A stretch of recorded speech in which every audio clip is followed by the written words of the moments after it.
It is Masters season, so if you want to see Tiger win the Masters, because don't be a commie, don't be that guy who's like, I'm actually a big Bryson DeChambeau fan. No, don't be that loser. Hit the thumbs up icon. Or if you want to join me as someone that watches golf like 3.5 times a year, my favorite thing to do is I watch it with our other Chat Sports, Tom Downey host here, is anytime Tiger hits the ball, I just yell, get in the hole. And he'll be like, it's a par 5. I'm like, come on, just get in the hole. So fun to say. Hit the thumbs up icon to start today's show.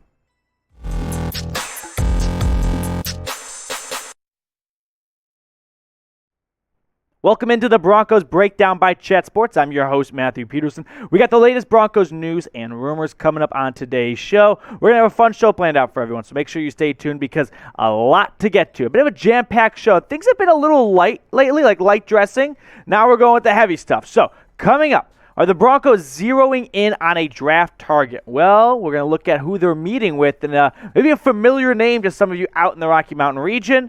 Next, 3 cut candidates. Saw an interesting article put out by Predominantly Orange /Fansided, whatever you want to call it, and so we'll explore that. Next, should the Broncos re-sign Kareem Jackson? We've talked about Melvin Gordon coming back to Mile High. How about K-Jack? And if you guys are looking for a spot to get the latest Broncos news and rumors all year long, make sure you are subscribed. That way you never miss a story. Plus, who doesn't like just talking about their favorite team? And that's what we do here at the Broncos Breakdown. So go ahead and subscribe today if you're looking for a one-stop shop. First up, though, the latest draft rumors surrounding the Denver Broncos. I also just want to mention, when the NFL draft gets going, we're going to have tons of coverage coming your way at Chat Sports, so make sure you're following us over there. But the Broncos, from Mike Kliss tweeting this out, source confirms Wyoming linebacker Chad Muma to visit Broncos headquarters, first reported by Nick. Technically not a top 30 visit. Remember, teams get 30 visits. This is not one of them. As Muma, a local legend, high school prospect out of Parker, after a fine combine, 4.6, 340, he could be in play for Denver at pick 64 to 96 range. So before we show you all of Chad Muma's stats and kind of talk about the idea of drafting him, if the Broncos were to draft him, if George Paton puts his name on the draft card and mails it in, what would be your one-word reaction to it?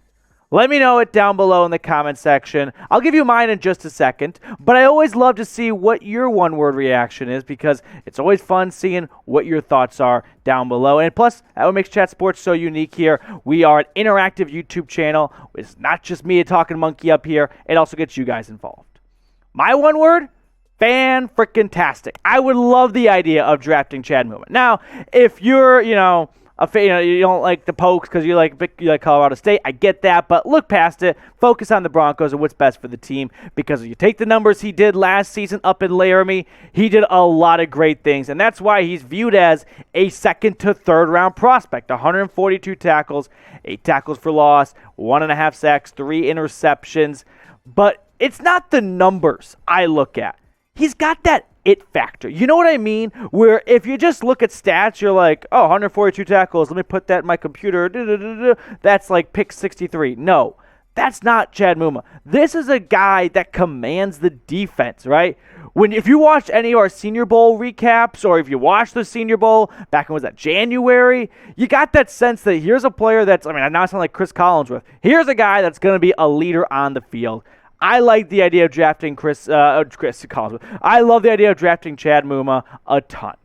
Coming up, though, next up on today's show, some cut candidates for the Broncos. Seems a little weird, right, to be doing that now. Teams are making cuts to free up space, but like I said off the top, Predominantly Orange /Fansided put out some cut candidates, so we'll review what they did and give my own kind of spins and takes on it. Before we get into that, though, help the Broncos Breakdown reach 7,300 subscribers. I don't want to finish the URLs because my boss James, who maybe you have a boss like James, where when he says something, it kind of goes to your spine a little bit. You're like, oh, okay, I'm going to get that done like right now. Yeah, how about we get this done right now? Help me reach 7,300 subs. I want to get to it by the end of the day. We got 30 more to go, so help a fellow Broncos fan out here. Hit that big red button and subscribe. Now, the Broncos cut candidates from Fansided. Some interesting names, some fun ideas maybe of trying to clear up some moolah, maybe to bring in someone like Tyrann Mathieu. But the first guy, Mike Purcell, okay? Defensive tackle that may not have a starting job anymore. We'll tell you why in a second, but let's at least look at the numbers here. It's important to get the facts and figures. So for 2022, Purcell's got a $4.3 million cap hit. Now, if they were to cut him today or from now till June 1st, they would save $2.7 million. If they waited till after June 1st, they save a little more, $3.5. So why is that important? Like, why not just wait versus doing it now just to get extra money? Well, if you wait till after June 1st, a lot of the big name free agents probably have already signed by then. Okay. However, if you want to wait till after then, you got some more money to spend. Where are you going to spend that money, though? Aren't all the good players gone, Matthew? Yes, but you do have to pay your draft class. Keep that in mind. Now, Denver doesn't have a big draft class to pay. They don't have a first-round pick or an early second-round pick. But you also just want to keep a little money in the bank in case an injury happens, so you can try and bring someone in off the street. I do wonder, does DJ Jones kind of bump Purcell out? I don't really know what the starting lineup's going to look like. A couple questions have to be answered. Is Randy Gregory in that 3-4 defense going to be part of the 3 or going to be a part of the 4? Is he going to be, a Bradley Chubb, a outside linebacker, an edge, or will he be a defensive end with, a hand on the ground every single snap? I'm curious to see where that lines up, and if DJ Jones, who you signed a nose tackle, Purcell's a nose tackle. I don't know if he can be Shelby Harris. I don't know if you can move him from a 1 technique to a 5 technique. He doesn't really seem like he'll do a good job moving around the defensive line. So be the GM for me. Should the Broncos cut Purcell? Y for yes or N for no? Let me know what you think they should do with him down below in the comment section. The next cut candidate, Sam Martin. We're talking about punters today. I actually like special teams guys. I know some people die in the hill of they're all witches. No, they're not. They're humans. Maybe they don't have the most sexy job, but they're pretty cool guys. So Sam Martin's numbers look like this. He's got a $2.7 million cap hit this season. So you're not saving tons of money with any of these guys, by the way. If you cut him before June 1st, you save the same amount if you cut him after. $2.2 million. That's the way his contract is structured. So you don't get a ton of money. Honestly, fine by me. I want the punter out of San Diego State anyway. No offense to Sam. I bet he's a nice guy. Now, he may not want to get a beer with me after I said fine for cutting him, but I would get a beer with the guy. That's the kind of player I think Sam Martin is. But I want Matt Orazia. I want Orazia. I want the guy at San Diego State, the guy that's going to be the next. He's going to go into they're going to make a new Hall of Fame. Like right next to Canton will be the punter Hall of Fame, and it'll just be him. It'll be a big chair. Like Borat, I have a chair. That's going to be him. He's going to be the greatest punter of all time, and I want him to play for Denver. This next player we're going to look at may be a bit of a surprise. Not that the other two weren't, but this is a name that when I clicked on it, didn't even really think about cutting him necessarily. We'll show you that in just a second, but how about protecting Russell Wilson by not only getting him a good offensive line, but also by getting some of his latest jerseys over at Fanatic. So head on over to chatsports.com/Broncos jersey. Links in the comments in the description. Here's the deal, guys.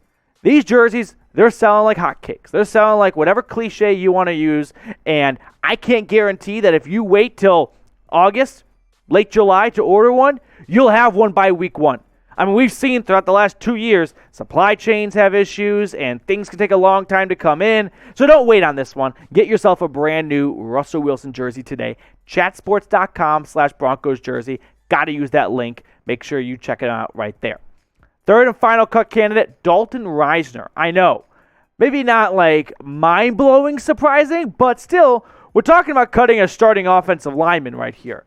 So with that being said, before we even look at the contract details, let's gauge your interest on your confidence level for the Broncos offensive line. Right now, I think it's going to be Bowles, Risner, Cush, Glasgow, and then Billy Turner, right, going from left to right over there. So what would it be? 1 to 100. Let me know how confident you are in that group. In terms of Risner's contract, $3.5 million. I just want to start things off by saying this is another player that's from the last regime. And you always hear about that was an Elway pick. So, why would Payton want to keep an Elway guy? Maybe you can find some money elsewhere. Now, if you cut him before June 1st, 2.7, same as after June 1st. But nearly $3 million?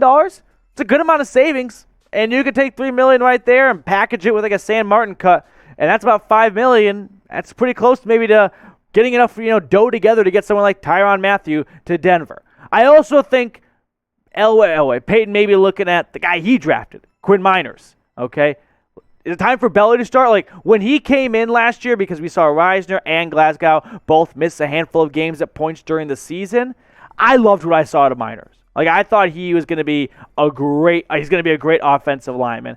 So could this be, you know what? Even though Risner's a second-round pick, he's in the last year of his contract, we just want to roll with the huge guy out of Wisconsin Whitewater who no one really is looking at, but props to Peyton because he found him in day 3 or day 2. So maybe it's time to start Belly. Now, to wrap up the show, we're going to end on this story right now. Should the Broncos bring back Kareem Jackson? Like I said earlier, we've talked about Melvin Gordon returning. Now it's time to get K. Jackson love. So let's bring him onto the show. He has been the Broncos' starting strong safety the last 3 seasons after a long time in Houston. He is an older veteran. He's entering his 13th season. That's a long time. So is it time for Denver to be like, you know what? We drafted Caden Stearns last year. We want to give him the starting job. Or we want to go with like someone like Nick Cross in this draft class out of Maryland in round 3. I will mention Peyton has been in talks with Jackson and his reps about a reunion. He's been quoted saying, we'd love to bring him back, but we can't bring everyone back. Kind of, just GM talk right there. Now, as for the numbers, what Kareem Jackson did last season up at Mile High, 88 tackles, an interception, and 2 PBUs. I mean, those are good numbers, don't get me wrong, for someone in their 12th year of the NFL. But to me, I don't see it happening. Now, show him some love, though. Maybe you want to bring Kareem Jackson back because I think sometimes you can kind of get caught up in the emotions versus maybe what's best for the roster. But type 22 down below. Put his jersey number in the comment section if you want to see K-Jack come back to Denver. I would lean more towards giving someone else the starting spot. I like Caden Stearns. Like, if you remember the preseason games, I thought, remember the first preseason against Seattle? I think that was fun. But, Seattle. But anyway, all right. I think it's time to, changing in the guard. Go with someone younger, Caden Stearns. You want to draft someone, by all means, take someone in the 3rd round. But I think K-Jack's time, unfortunately, Denver, is probably coming to a close. And what has been a very successful and great career for him, I don't know if it's going to continue anymore, at least in Denver. That's going to do it for us on today's show. If you guys want more Broncos coverage, news, rumors, trade coverage, draft coverage, make sure you are subscribed so you never miss a thing. And we'll catch you later here on the Broncos Breakdown.